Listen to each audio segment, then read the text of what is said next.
Hi guys, welcome back to our YouTube channel. We are Nivedita Nakshatra. അപ്പോൾ നമ്മൾ ഇന്ന് ഹരിദ്വാറിലോട്ടാണ് പോകുന്നത്. വെളിയിൽ ഭയങ്കര ഫോഗാണ്, അതുകൊണ്ട് വെളിയിലത്തെ കാഴ്ചകളൊന്നും ക്ലിയർ അല്ല. നമ്മൾ ഹരിദ്വാറിലോട്ട് പോകുന്ന വഴിയാണ്. വഴിയിലെല്ലാം കടുകിൻ്റെയും കരിമ്പിൻ്റെയും വെജിറ്റബിൾസിൻ്റെ ഒക്കെ ഒത്തിരി കൃഷിയുണ്ട്. അപ്പോൾ പോകുന്ന വഴിക്ക് കരിമ്പ് കണ്ടപ്പോൾ ഞങ്ങൾക്കൊരാഗ്രഹം കരിമ്പ് തിന്നണമെന്ന് ഞങ്ങൾ അച്ഛനെ പറഞ്ഞു വിട്ട് കരിമ്പൊക്കെ വാങ്ങി. അത് കരിമ്പിന് വേണ്ടിയുള്ള അടിയാണ് ഗൈസ് ഇവിടെ നടന്നുകൊണ്ടിരിക്കുന്നത്. ഞങ്ങളുടെ ഫേസ് കാണുമ്പോൾ നിങ്ങൾക്ക് മനസ്സിലാവുമല്ലോ. ഇവിടെ ശർക്കര ഉണ്ടാക്കുന്ന ഒത്തിരി ഏരിയ ഉണ്ട്. അപ്പോൾ ഞങ്ങൾ ശർക്കര ഉണ്ടാക്കുന്നത് കണ്ടിട്ടില്ല. അപ്പോൾ നമ്മൾ ശർക്കര ഉണ്ടാക്കുന്നത് കാണാം. ആദ്യം ശർക്കരയുടെ ജ്യൂസാണ് എടുക്കുന്നത്. അത് കഴിഞ്ഞ് ജ്യൂസും വേസ്റ്റും സെപ്പറേറ്റ് ആയിട്ട് രണ്ടായിട്ട് പോകും. പിന്നെ അത് കഴിഞ്ഞിട്ട് ഒരു പാത്രം വെച്ചിട്ടുണ്ട്. അതിൽ നിന്ന് 3-4 വട്ടം ബോയിൽ ആയതിനു ശേഷമാണ് അടുത്ത ഇത് പോയി കട്ടിയായി കഴിഞ്ഞ് പിന്നെ അത് ബോൾ പോലാക്കിയിട്ടാണ് ടാർപ്പയിൽ വെച്ചേക്കുന്നത്. ഞങ്ങളും അവിടുന്ന് കുറച്ച് ശർക്കരയൊക്കെ വാങ്ങിയായിരുന്നു, നല്ലതായിരുന്നു.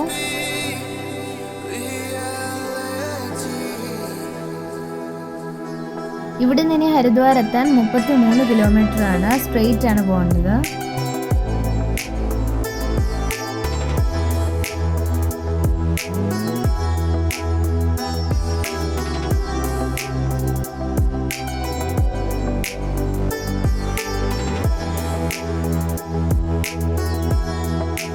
ഞങ്ങൾ ഓയോ വഴി ഹോട്ടൽ ബുക്ക് ചെയ്തായിരുന്നു. ഹോട്ടലിൻ്റെ പേര് ശിവ പാലസ് എന്നാണ്.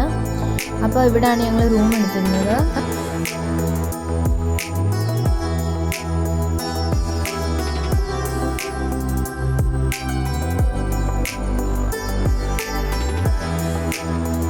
ഇതാണ് ഞങ്ങളുടെ റൂം.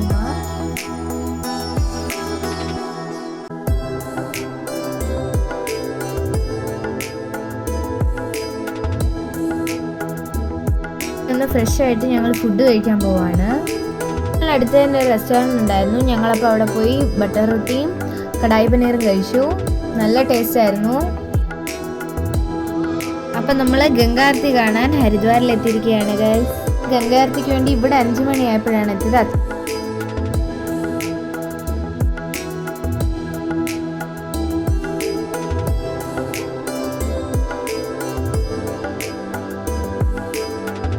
നമ്മൾ സ്റ്റെപ്പ് ഇറങ്ങി ചെന്നപ്പോൾ തന്നെ അവിടെ എല്ലാം ന്യൂസ് പേപ്പറൊക്കെ വിരിച്ച് ഇരിക്കാനുള്ള സൗകര്യമില്ലാക്കി ഇരിക്കുമായിരുന്നു. നമ്മൾ ഗംഗാരത്തി നടക്കുന്നതിൻ്റെ ഓപ്പോസിറ്റ് സൈഡിലായിരുന്നു ഇരുന്നത്. കാരണം വീഡിയോ എടുക്കാനും നമുക്ക് കാണാനും എല്ലാം ക്ലിയർ എപ്പോഴും ഓപ്പോസിറ്റ് സൈഡിലിരിക്കുന്നതാണ് ബെസ്റ്റും.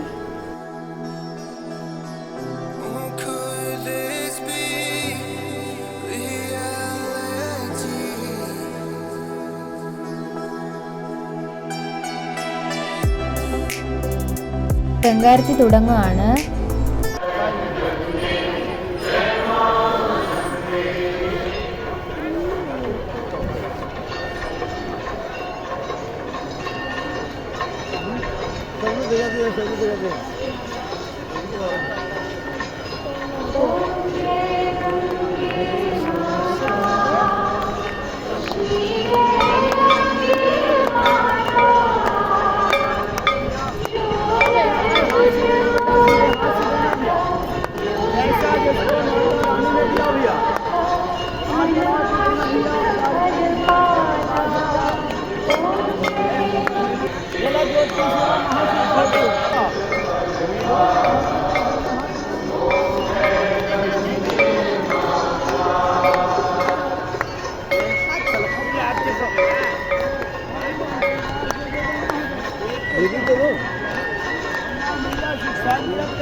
आरती संपूर्ण हो गए। सभी यात्रियों को निवेदन कृपया जो भी यात्री स्नान करना चाहे स्नान करें। അങ്ങനെ ആർത്തി കഴിഞ്ഞിരിക്കുകയാണ്.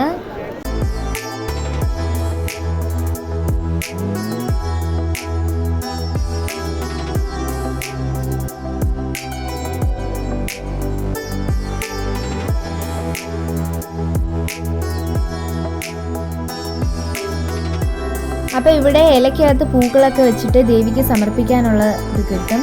അപ്പോൾ നമ്മൾ മനസ്സിൽ ആഗ്രഹം പറഞ്ഞിട്ട് ഒഴുക്കിയിടാനാണ് നമ്മളോട് ഇവിടെ പറഞ്ഞത്.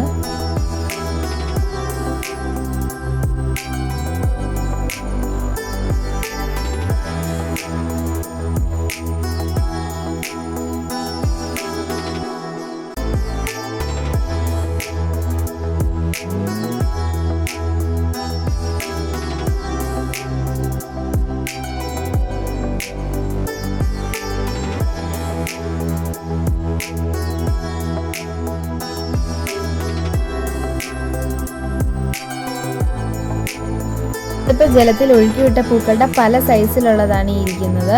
എമൗണ്ട് പലതിനും പലതാണ്. ഈ കാണുന്നതെല്ലാം കന്നാസുകളാണ്. നമ്മുടെ ഗംഗാജലം കൊണ്ടുപോകാനുള്ള കന്നാസുകളാണ്. ഇവിടെ പേയ്മെൻറ്റ് ചെയ്ത് കഴിഞ്ഞാൽ നമുക്ക് കന്നാസ് വാങ്ങാൻ പറ്റും. പല വലിപ്പത്തിലുള്ള കന്നാസുകൾ ഇവിടെ കിട്ടും. മരിച്ചുപോയവർക്കൊക്കെ വേണ്ടി ഇവിടെ ബലിതർപ്പണം ചെയ്യാൻ പറ്റും. അങ്ങനെയാണ് ഇവിടെ ബലി ഇടുന്നത്. 10-15 മിനിറ്റ് ഉണ്ട്. ഞാൻ വീഡിയോ കുറേ കട്ട് ചെയ്തതാണിത്.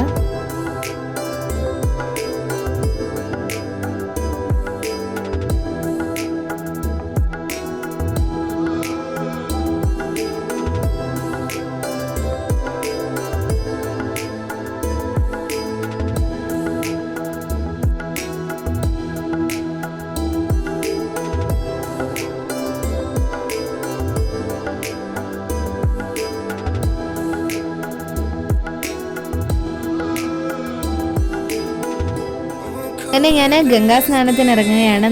സൈഡിലെല്ലാം ഇതുപോലെ ചെയിൻസ് തന്നിട്ടുണ്ട്. അത് പിടിച്ചേ ഇറങ്ങാവൂ. ഭയങ്കര ഒഴുക്കാണ്. അതിൻ്റെ കൂടെ ഭയങ്കര തണുപ്പൂടായതുകൊണ്ട് ഭയങ്കരമായിട്ട് തണുത്ത് വിറച്ചിരിക്കുകയായിരുന്നു. ഭയങ്കര തണുപ്പായിരുന്നു ഗൈസ്. ഭയങ്കര കാറ്റും. കുളിച്ച് വന്നതിന് ശേഷം നനഞ്ഞ ഡ്രസ്സ് ചേഞ്ച് ചെയ്യാനുള്ള ഏരിയ ഉണ്ട്.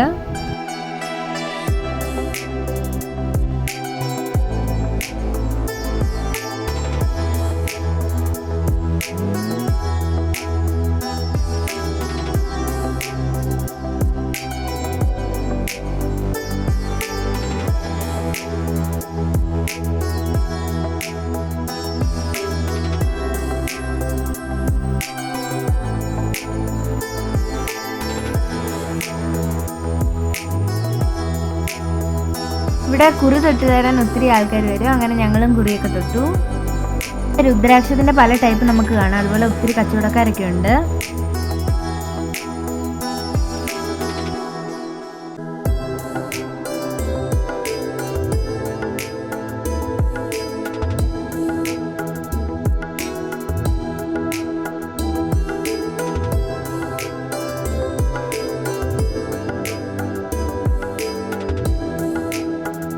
ചെറിയ ചെറിയ അമ്പലങ്ങളുണ്ട്.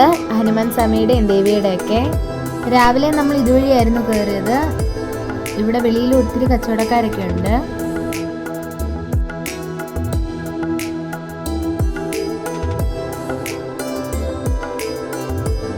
ഇപ്പൊ നമ്മൾ ഹരിദ്വാറിലെ ശ്രീ പൂർണ്ണനന്ദ ആശ്രമത്തിലാണ് എത്തിയത്. ഇത് രുദ്രാക്ഷത്തിന്റെ മരമാണ്. ഞങ്ങൾ ഫസ്റ്റ് ടൈമാണ് കാണുന്നത്. പല ടൈപ്പിലുള്ള രുദ്രാക്ഷത്തിനെ കുറിച്ച് ഞങ്ങൾ പറഞ്ഞു തന്നു.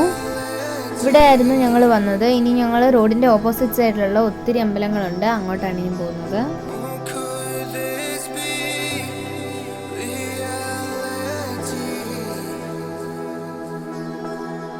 നമ്മൾ ദക്ഷേശ്വര മഹാദേവ് ടെമ്പിളിലാണ് ഇപ്പോൾ ഉള്ളത്. സതീദേവിയുടെ ജന്മസ്ഥലമാണ് ഇവിടെ. ഇവിടെയാണ് ദേവി സ്വയം ജീവൻ വെടിഞ്ഞതും.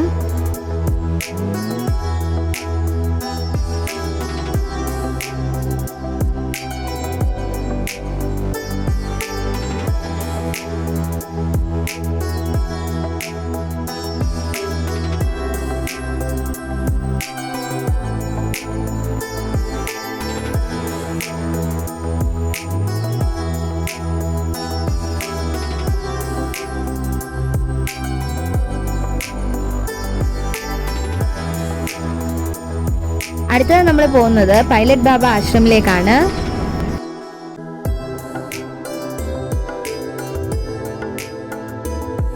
ഇവിടെ നമുക്ക് ഇതിനുള്ളിൽ തന്നെ ഫോട്ടോ ഒക്കെ എടുക്കാൻ ഒത്തിരി സ്റ്റാച്യൂസ് ഒക്കെ ഉണ്ട്.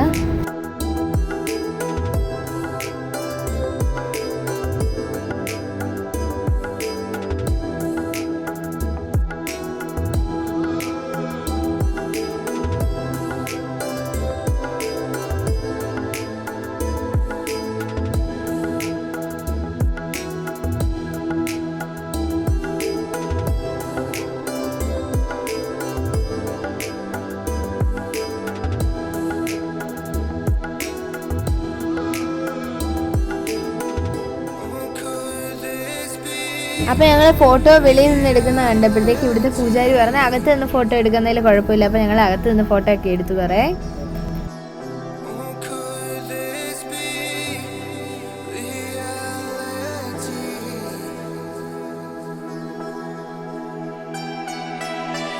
അപ്പോൾ ഞങ്ങൾ ഇവിടുത്തെ എല്ലാം കണ്ടു കഴിഞ്ഞ് ഞങ്ങളിനി ഹോട്ടലിൽ തിരിച്ചു പോവാണ്. ഈ അങ്കിളാണ് ഞങ്ങളെ ഇവിടുത്തെ എല്ലാ അമ്പലങ്ങളും കൊണ്ട് കാണിച്ചത്.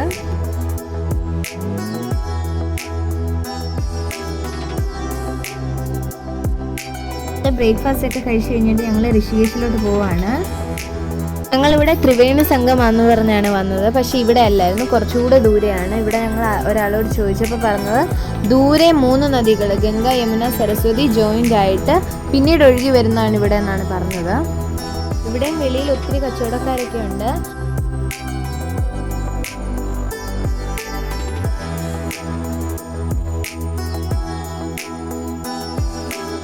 അടുത്തത് നമ്മൾ പോകുന്നത് പ്രേം മന്ദിറിലേക്കാണ്. പ്രേം മന്ദിറിലെ മനോഹരമായ കാഴ്ചകളുമായി വരുന്നത് വരെ ബൈ ബൈ.